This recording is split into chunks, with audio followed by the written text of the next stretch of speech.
What's up, everybody, and welcome back here to another edition of the Bobcat Buzz. Bryant Stratton College of Syracuse is an exclusive multimedia marketing partner of Wake Up Call with Dan Tortora and Dan Tortora Broadcast Media, and we are here to honor and give the proper media day to Bryant Stratton College of Syracuse women's basketball. And jumping off things for us is Deounce, aka D Reed-Fuller. D, how are you? I'm great. Happy to have you here. Thank you. Appreciate it. So, D, I got to ask you this because I feel like coming in here today, there's a lot of different hairstyles, right, of the people that are going to be on the broadcast. Who, be honest with me, has the best hairstyle on the team, including Tay?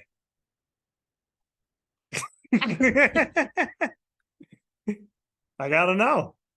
Who do you think who is doing it the best?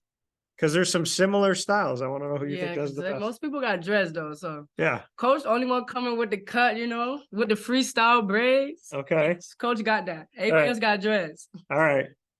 We'll go with that with Coach. So, who for you on the team this season, on this squad, this roster, who's the biggest comedian? Maggie Butter. Maggie Butter, the big one, not the little one. Is the biggest comedian? Yeah. She's funny. Okay. What does she do that's so funny? Anything. Everything. Anything and everything? Yes. Does she do impressions? Yes. She does? Okay. Does anyone do an impression of Coach Tay? 30.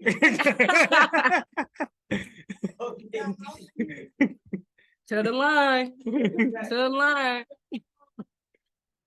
Who is the most serious person on the team? Deja, okay. Yeah. She's a new member on the team, Deja. And she's most serious. Would she be like the mom of the team too, or just the most serious? She's just serious. Just serious? I know who's gonna be Maggie. Maggie's gonna be the mother of the team because she's on it every trip. Okay. Every time.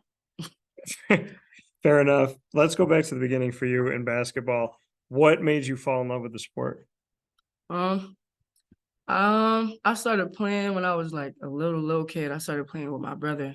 So when I first started to shoot it, and I was just making them, so I'm like, oh, that's gonna be my sport. So I just started shooting, kept laying up, playing with boys, and that's how I just know like I was gonna be a basketball player. When you went out there and you're playing in those co-ed games with the guys, just what you could say about how that helped develop your craft to just play with really anybody out there. Pressure. They put a lot of pressure on me. So like I have to try not to let them take the ball from me when I'm dribbling. If I do, I gotta take the ball from him, and it's gonna take a long time to get it from my brother. So pressure.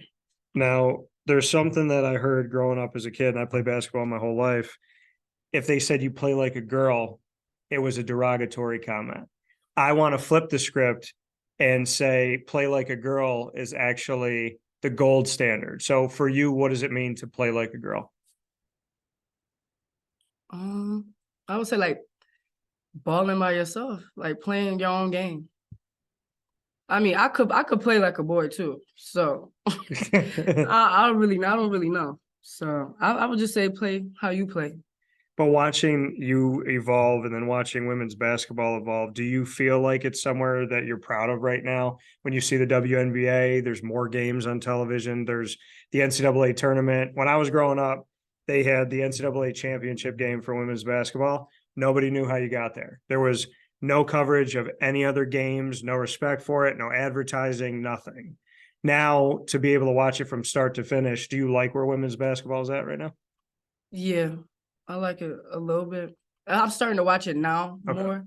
Now that I'm like actually playing college ball, I started to watch it more. So yeah. Favorite player, man or woman, both? Do you have a favorite player? Stephen Curry. Stephen Curry. Okay.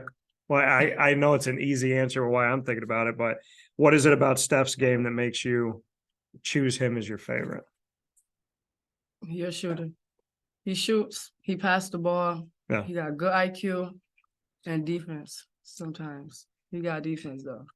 If he lazy, and if his team not on it, he going to go slowly with the defense. Who's the best shooter in the NBA right now that is also lazy? I got a list. That's why I'm asking you.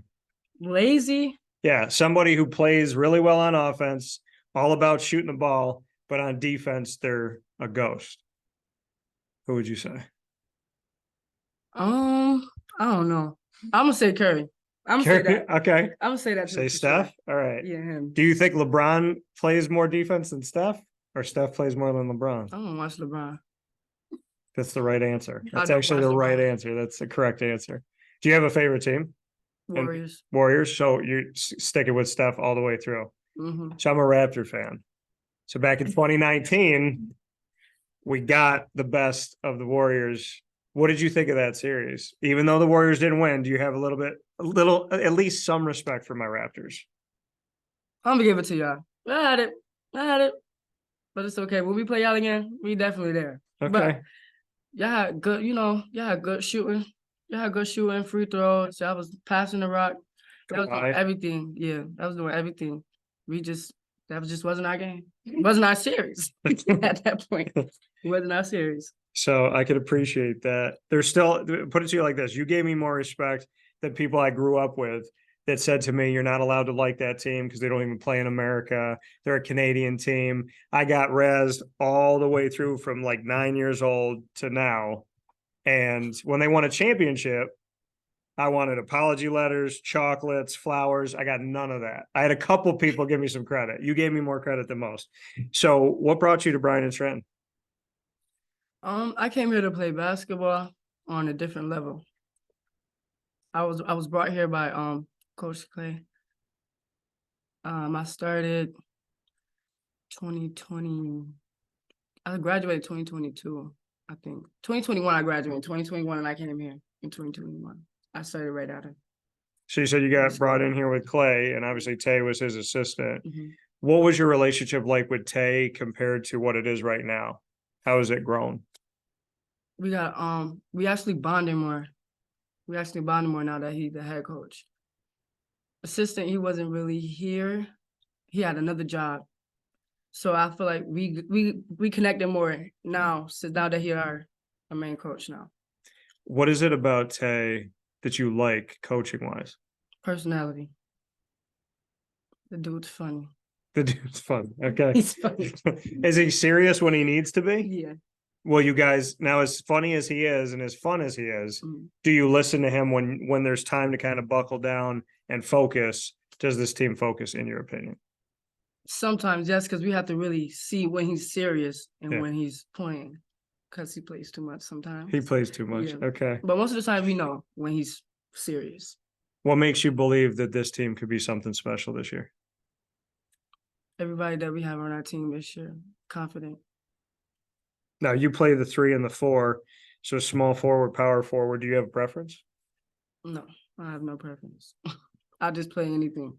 Play anything. So how would you describe your style? If nobody had ever seen you play before, how would you describe your style on the court? I would say like all around.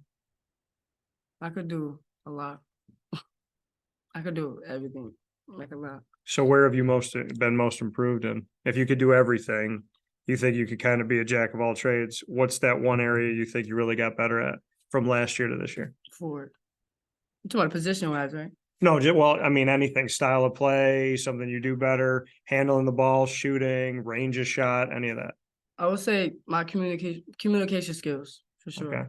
All right. So you're talking more on the floor. Yeah. Fair enough. Well, we're going to play something called rapid fire. You get to start us off. Your teammates get to watch off camera. So you get 2 questions. I get 2 questions. They could be about anything. It could be basketball, music, movies, literally anything in the world. And we have to answer the question. You get to ask me the first question. Dang. Favorite childhood movie? What's your favorite childhood movie? I'm going to have to go with the first one that came to mind when you said it, Home Alone. Yes. Yeah. Okay. Yeah. Okay. Yeah. You got Home Alone 1 or 2. And I still to this day remember my buddy James and I, his mom left and we didn't know how long she was going to be gone. And we thought someone was going to break into the house and it was at night. So we set up at least 3 of our Home Alone traps. And his mom almost broke her back on all the micro machines that we put on the ground. So, because we put them by the door. But yeah, so I would probably say Home Alone's helped me be the prankster that I am. I didn't realize how much of a prankster I am, but I definitely could play some like big pranks. Right. Yeah. I feel like I should play one on Tay now. Yeah. There's a good Definitely. one. There's an idea that I had. Well, there's one that I did that worked, and I saw it on I think it was on Saved by the Bell, but I roped my buddy's door to his dorm room across the hall. I roped his door to the janitor's closet, and he couldn't get out of his room for over 2 hours. And it was the greatest thing in the world because when he tried to yell at me, I heard every other word because the door kept slamming. So he was trying to swear at me, and you just heard, I gonna promise, I got, and you heard that up and down the hall. It was great. He was really mad at me though for that. All right, D, my first question for you. I want to stick with that. Have you ever played a prank? And if you did, what was it? I don't think I didn't do no prank on nobody because I don't like being pranked. You don't like being pranked back. Yeah. So you were afraid of the repercussions. Yeah. Okay. If you were to play a prank on someone on the team, who would you want to play a prank on? Maggie. I ain't gotta think about it. Okay. Why her? Because I already know I'm just gonna get a reaction. I have to record and everything. I have to get a reaction. It's going to be a reaction every time. Okay. All right. What's your last question for me? Who do you think in the NBA is the best player? The rookie rise. The rookie rise? Yeah, like people that just came up. Who do I think is the best player? It's really tough. I feel like there's so many different ways to get in now. And I feel like I got to meet a bunch of guys in the G League coming up. So I'll go like if I speak on that, like that's a route that I followed that I was really close with because I did summer league. And I guess the best success story, I don't know if I could pick somebody now, but I could say Kentavious Caldwell-Pope was in 2 years of summer league in Orlando. And the kid, he was just hitting shots from all over the place. But he was that guy that you rooted for. You didn't care what team he played for. You didn't care where he came from, who he was, any of that. All you cared about was he was so good that you wanted him to win. And when he made the NBA, I took that personally because I had seen him in that gym for so long. So I feel like, I don't know, I feel like that's like the way I would answer a come up story. But I guess my question back to you is, do you have a favorite in the ABA right now? No? No. Okay. So I'll throw you a different question then. We talked about pranks. So let's go with this. Let's go to music. If you came out to one song all season long, and every time you stepped out on the floor and they said your name, this was your song, what song is it and why? I'm gonna go with that Young Boy song. It's called Let's Do It. Okay, why'd you pick that one? Because it just get me there. Okay, all right. Better than straight. I ain't sleep for 2 to 3. I'm telling you, that's really the song. We gotta listen to it. We gotta put that on wish card. That's really the song. Now, the thing is, what I'll tell you is, and when you said like you feel that, I used to love layup lines when I was playing in high school if they had the right music. Right? If they didn't have the right music, I kind of like felt like it made your shoulders kind of go down. But when they hit you with the right music, I would forget that I would be doing a layup. Like I would forget I'm coming up because I'd be dancing to it. You know what I mean? They just kind of shrug your shoulders back and forth. And so to me, I will say that when you guys play good music at your games, it gets me hype in the stands. So if I'm feeling it, well, if you're feeling it and like the team has the vibe, then I feel like that's a good atmosphere. So you got to get the right music on there, like that song, so that I could see you feeling comfortable. Because if you feel comfortable, then I think that vibe kind of goes through the whole place. So, and I think about that all the time. Like, what song would I come out to right now? That's something I think about. So with that being said, Deounce Reed-Fuller, D, here for Bryant Stratton College, Syracuse, women's basketball for the Bobcats. Thanks, D. Appreciate your time. Make sure you come out and support D at all of the home games and the road games. And in general, make sure that you're watching Bryant Stratton in the Bobcat Buzz here on Wake Up Call with Dan Tortora exclusively. Thanks, D. You're welcome. Appreciate it.